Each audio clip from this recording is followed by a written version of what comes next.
제가 아는 어떤 분이 자기 아들을 데리고 백화점에 갔습니다. 에어컨이 고장이 났는지 백화점 안이 무척 더웠습니다. 이곳저곳을 조금 돌아다니자 아이가 더위를 못 참겠는지 웃옷을 벗습니다. 조금 있더니 아예 밖으로 나가겠다고 혼자 뛰어나갑니다. 아이의 돌출적인 행동에 이 아버지가 놀라서 아들의 이름을 부르며 쫓아나갑니다. 이렇게 두 사람이 백화점 밖으로 뛰어나오자마자 그 건물이 와르르 무너지고 말았습니다. 오래전 무너져버린 서울의 삼풍백화점에서 이렇게 기적적으로 살아나온 아버지가 며칠 후에 저에게 이 사실을 말하면서도 흥분을 감추지 못했습니다. 그런데 수백만 명이 바닷속을 빠져나오자마자 양쪽으로 벽을 이루고 있던 거대한 바닷물이 무너져 버립니다. 이들을 잡으려고 불같이 쫓아오던 군대는 모두 통째로 바닷물 속에 삼켜버리고 말았습니다. 살아남은 수백만 명의 감격과 흥분은 어떠하겠습니까? 가히 하늘을 찌를 듯합니다. 이들은 하나님께서 자신들을 위해 큰 권능으로 이런 기적을 일으키셨음을 알기에 노래와 춤으로 하나님을 찬양합니다. 그들은 하나님의 위대하심을 이렇게 노래합니다. 주의 콧김에 물이 쌓이되 파도가 언덕같이 일어서고 큰 물이 바닷 가운데 엉기니이다. 원수가 말하기를 내가 뒤쫓아 따라잡아 탈취묘를 나누리라. 내가 그들로 말미암아 내 욕망을 채우리라. 내가 내 칼을 빼리니 내 손이 그들을 멸하리라 하였으나 주께서 주의 바람을 일으키시매 바다가 그들을 덮으니 그들이 거센 물에 납같이 잠겼나이다. 여호와여, 신들 중에 주와 같은 자가 누구니이까? 주와 같이 거룩함으로 영광스러우며 찬송할 만한 위엄이 있으며 기이한 일을 행하는 자가 누구니이까? 주께서 오른손을 드신즉 땅이 그들을 삼켰나이다. 너희는 여호와를 찬송하라. 그는 높고 영화로우시며 말과 그 탄 자를 바다에 던지셨음이로다. 이처럼 춤과 노래로 하나님을 찬양한 이스라엘 백성들을 이들의 지도자 모세가 인도하여 여행길을 떠납니다. 오늘 본문 22절입니다. 이들은 머나먼 가나안 땅까지 가야 합니다. 그러나 모세가 자기 마음대로 갈 길을 정하여 인도하는 것이 아닙니다.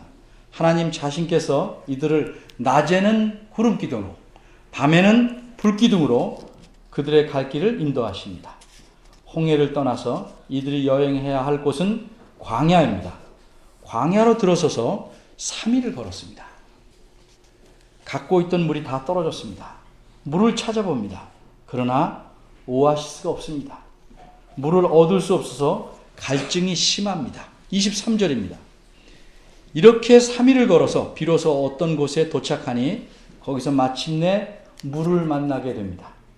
이젠 살았다 싶어서 물을 떠 마시려 하니 물이 너무 써서 도저히 마실 수가 없었습니다. 아마 광물 성분이 너무 많거나 소금기가 심히 많은 물인 듯합니다. 차라리 물을 못 찾을 때에는 물이 나올 때까지만 견뎌보자 하고 갈증을 참았습니다. 그러나 막상 물을 보고도 마실 수 없으니 배고플 때 그림의 떡을 보면 더 배고픔을 느끼는 것처럼 갈증은 더 심해졌습니다. 그러자 백성들은 너도 나도 말합니다. 24절입니다. 우리가 무엇을 마셔야 하는가? 말할 때 표현은 같아도 그 안에 담긴 내용은 다를 수 있습니다. 우리가 무엇을 마셔야 하는가라는 말 자체는 그렇게 말할 수 있겠습니다. 문제는 그렇게 말하는 사람들의 마음입니다. 그들이 단순히 무엇을 마셔야 할지를 물으려고 말하는 것이 아닙니다. 이것은 그들 마음속에 있는 불평과 원망을 담아낸 질문입니다. 이렇듯 그들은 자신들의 지도자 모세를 향해서 원망합니다. 마치 모세가 물 없는 곳으로 인도해온 양, 마실 수 있는 물이 없는 것이 모세의 탓인 양, 물이 쓴 것이 모세 때문인 양 원망합니다. 그러나 실상 이 원망은 하나님 자신을 겨냥한 것입니다. 왜 그렇습니까? 이들은 자신들을 실제로 인도하시며 갈 길과 방향을 정하시는 분이 하나님이신 줄 잘 알기 때문입니다. 이들은 자신들을 앞서서 인도하는 구름 기둥을 보고 여행하고 있었습니다. 그리고 모세가 그 구름 기둥을 움직이게 하는 것이 아니고 하나님께서 그렇게 하시는 것인 줄을 잘 알고 있었습니다.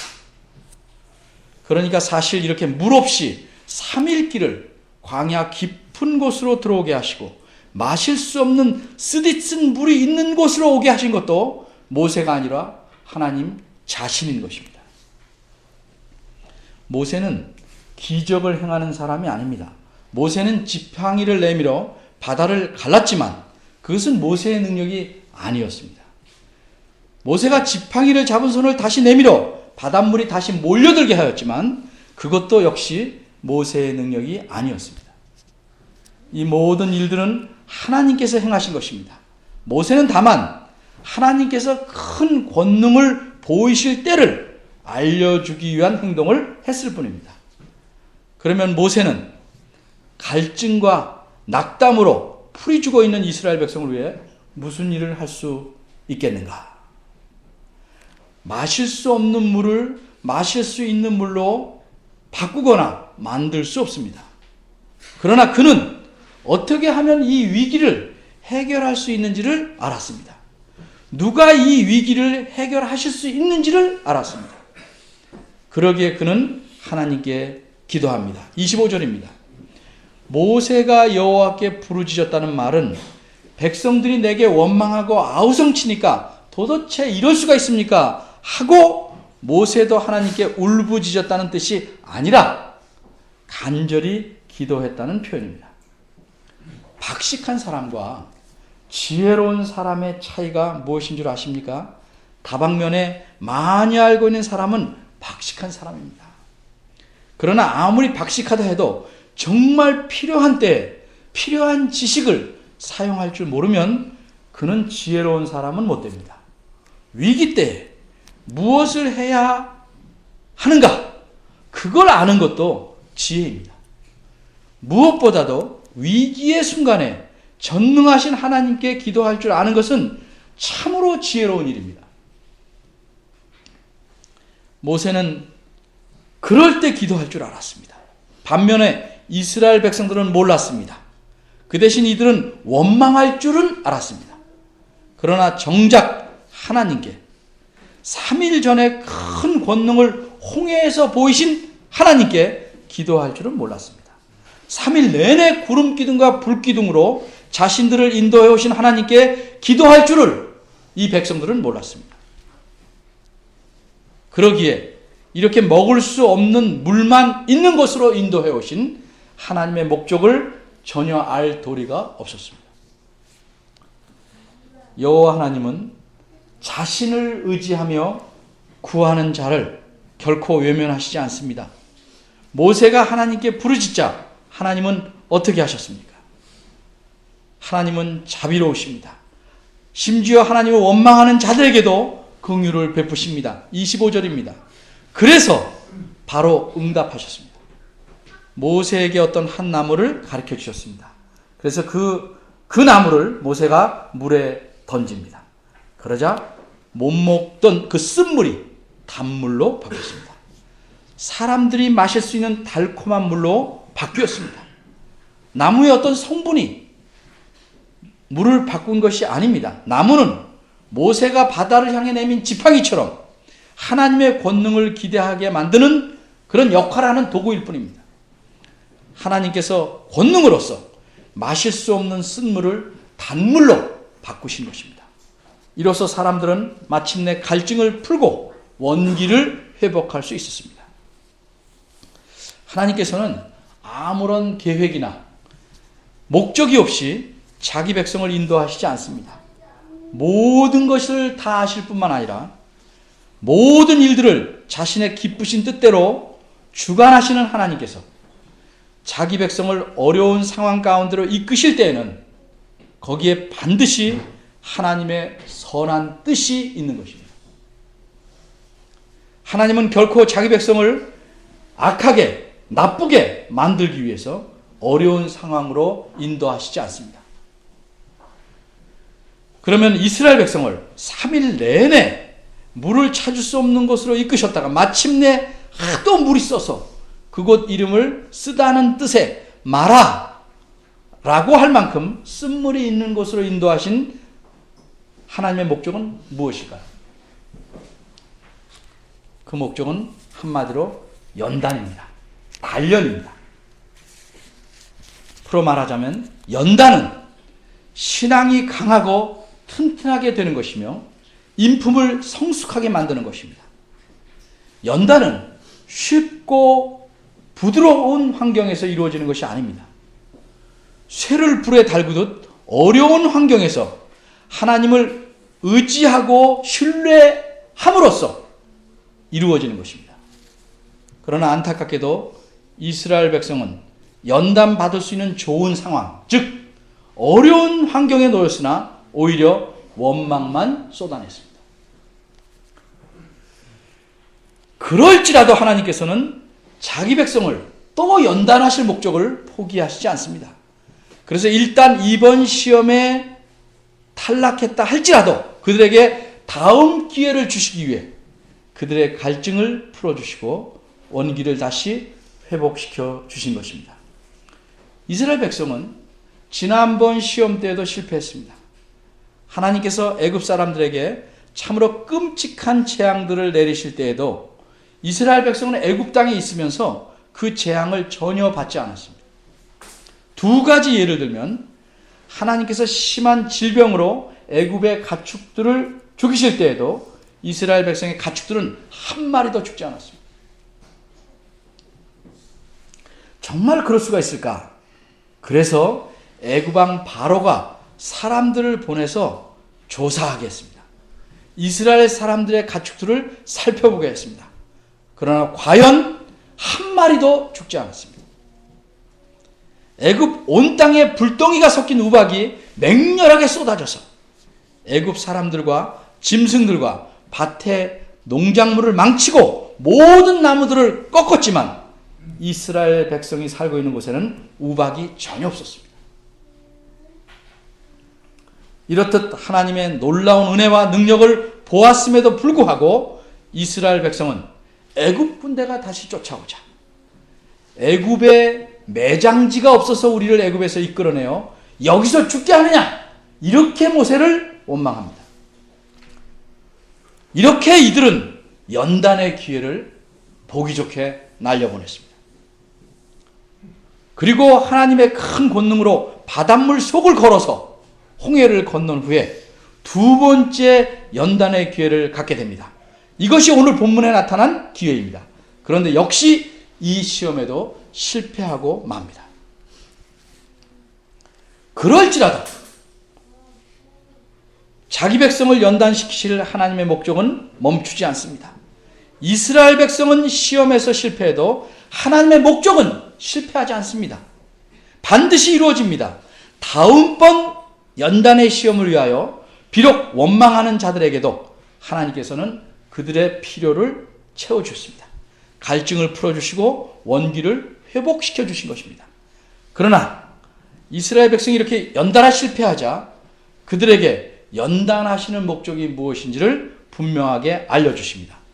그것은 한마디로 하나님을 체험하는 것입니다. 하나님을 경험하는 것입니다.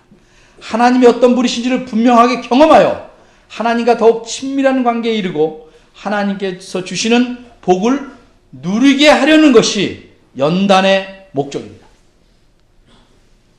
25절 후반절을 보면 하나님께서 물을 달게 하신 후에 하나님은 이스라엘 백성을 위하여 법도와 율례를 정해 주십니다. 여기서 법도와 율례란 두 가지 서로 다른 것이 아니고 같은 것입니다.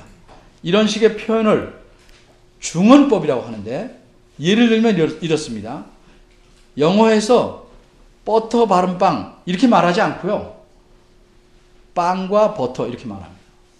빵과 버터. 그러니까 빵 따로 버터 따로를 말하는 게 아니고 버터 바른 빵을 나눠서 말하는 겁니다. 이런 걸 중언법이라고 합니다. 우리말에서도 예를 하나 찾으면 나는 참 즐겁고 기쁘다 할 때 즐거운 것 따로 기쁨이 따로 있는 것 아니고 무척 즐겁다를 그렇게 비슷한 말로 표현합니다. 이런 게 일종의 중언법입니다. 이처럼 법도와 율례는 두 가지가 아니라 하나님께서 정해놓으신 규칙을 가리키는 표현입니다. 이렇게 하나님께서 자신의 규칙을 정하신 것은 이 규칙을 따라서 이 규칙을 기준으로 삼아 이스라엘 백성을 시험하시려는 겁니다.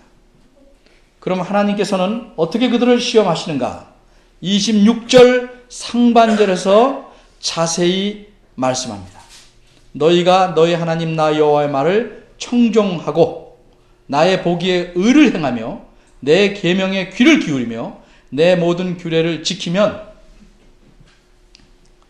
이렇게 하면 시험에 통과하는 것입니다. 여기서도 여호와의 말, 의, 계명, 규례 이렇게 여러 가지 낱말이 나오지만 이 말씀의 뜻을 요약하면 하나님께 순종하고 충성하면 이런 뜻입니다. 어려운 상황 속에서도 하나님께 순종하고 충성하면 그것이 시험을 통과하는 것이고 따라서 그것으로서 연단이 잘 이루어지는 것입니다. 하나님께서 여러 가지 계명을 주시는 것은 자기 백성을 옥죄기 위함이 아니라 그들을 잘 연단해서 정결하고 거룩하고 온전한 백성으로 만들기 위함인 것입니다. 그럼 이렇게 시험에 통과한, 즉 연단을 이룸으로써 누리게 되는 무엇인가? 누리게 되는 복은 무엇인가? 26절 하반절이 말씀합니다. 내가 애굽 사람에게 내린 모든 질병의 하나도 너희에게 내리지 아니하리니. 애굽 사람들은 하나님을 대항하여 버티다가 그 말씀을 듣지 않다가 하나님께 심판을 받았습니다. 여러 가지 재앙 중에는 악질과 독종이라는 질병이 있었습니다. 이것에 걸리면 사람과 가축들이 죽어나갑니다. 이런 재앙들을 하나도 내리시지 않으시겠다는 것입니다. 그럼 여러분 생각해 보십시오. 병에 걸리지 않고 건강한 것 딸랑 하나뿐인데 뭐가 이렇게 대단한 복인가? 이렇게 생각할 수 있겠습니다만 당시 이스라엘 백성의 입장에서는 이것 이상 더 큰 복이 없다 할 만한 것입니다. 예를 들어 봅시다. 눈먼 자에게는 무엇이 가장 중요하고 절실한 복이 되겠습니까? 볼 수 있는 것입니다. 비행기를 선물로 주겠다 한들 눈을 뜨는 것보다 우선일 수 없습니다. 암에 걸려 죽게 된 사람이 가장 바라는 것이 무엇이겠습니까? 암이 치료되는 것입니다. 마찬가지로 그 당시 이스라엘 백성의 가장 큰 복은 애굽 사람들이 하나님의 심판과 재앙으로 죽었던 것처럼 그렇게 죽지 않는 것입니다. 그러니 26절 하반절은 딸랑 하나만 말하는 게 아니고 이스라엘 백성에게 가장 중요하고 절실한 복을 말씀하고 있는 것입니다.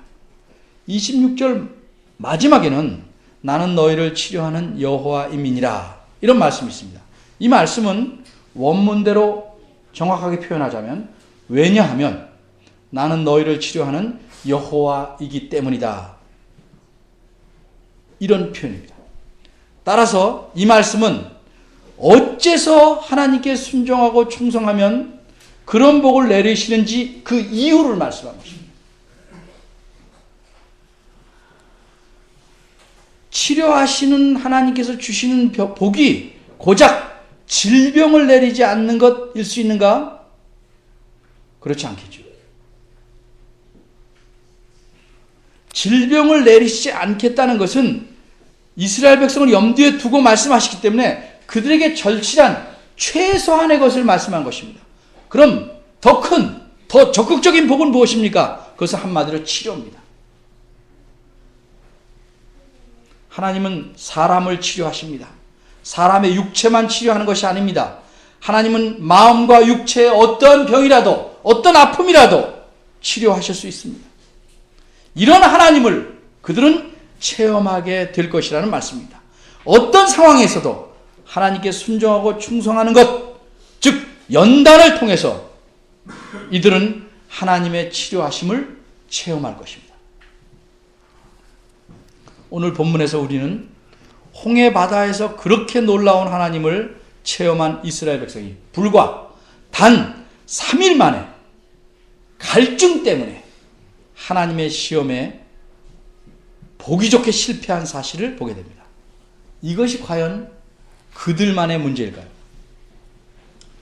그들은 오랫동안 노예로 살아왔습니다. 육체는 고단하고 억눌리는 삶을 살았습니다. 억울하고 힘들게 살았습니다. 그러나 그렇게 힘들게 살아왔을지라도 그들에게 신앙의 연단, 인품의 연단은 없었습니다. 힘든 삶을 오래 산다고 저절로 연단이 되는 것이 아니기 때문입니다. 연단은 내게 불리하고 어렵고 고통스러운 상황에서도 하나님 말씀에 순종하려고 고민하고 갈등하는 데서 시작되는 것이기 때문입니다. 이스라엘 백성은 하나님의 이름은 알지만 하나님 없이 살았습니다. 이른바 이름만 교인일 뿐입니다.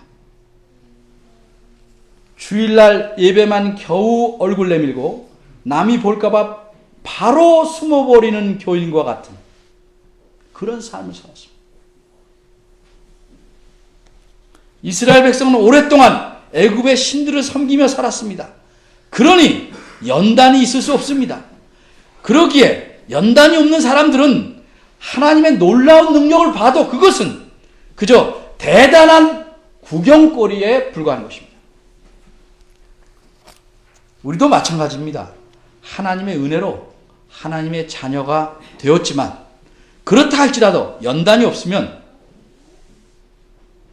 우리의 육체는 건강하다 할지라도 신앙은 병약하여 골골거리며 살아갈 수밖에 없습니다. 평소에는 힘세고 강한 것처럼 신앙이 좋은 것처럼 보여도 하나님께 순종할 것인가 내 이익을 좇을 것인가 하는 갈림길에 서면 별로 주저함 없이 이익을 쫓아갑니다. 이익을 포기하고 하나님께 순종해야 하나님께서 모든 고통과 아픔을 치료해 주시는 분임을 체험할 수 있는 것입니다. 세상의 달콤함을 따라가면 결국 세상의 쓴물을 마시게 됩니다. 그러나 당장은 몹시 쓰디 쓴 듯해도 하나님 말씀에 순종하면 하나님께서 주시는 시원한 단물을 마실 수 있습니다. 그리고 하나님의 치료를 통하여 영육간에 강건한 삶을 살 수 있는 것입니다. 연단 가운데 있을 때 하나님을 찾으십시오. 하나님을 의지하십시오. 그리고 치료하시는 하나님의 손길을 느껴보시기 바랍니다. 기도하겠습니다. 하나님, 저희가 알고 있는 하나님은 어떤 하나님일까요? 우리가 과연 하나님 말씀에서 보여주시는 그런 하나님을 알고 있는지, 아니면 우리 마음속에 내가 그려놓은 삐뚤어진 하나님을 알고 있는지 생각해보게 하시옵소서. 그리스도인으로 살면서 하나님을 경험하지도 못하고 그저 주일날 겨우 나와서 얼굴만 비치는 이 답답한 상황을 어찌해야 좋겠습니까? 저의 심령은 더욱 메마르고 어려울 때 견딜 힘이 없어집니다. 주께서 수많은 연단의 기회를 주는데도 저희들은 보기 좋게 그 모든 기회를 날려버립니다. 이제껏 그래 왔습니다.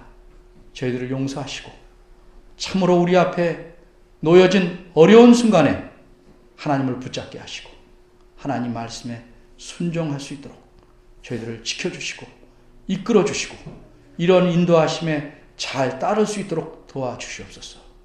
예수님의 이름으로 기도합니다. 아멘.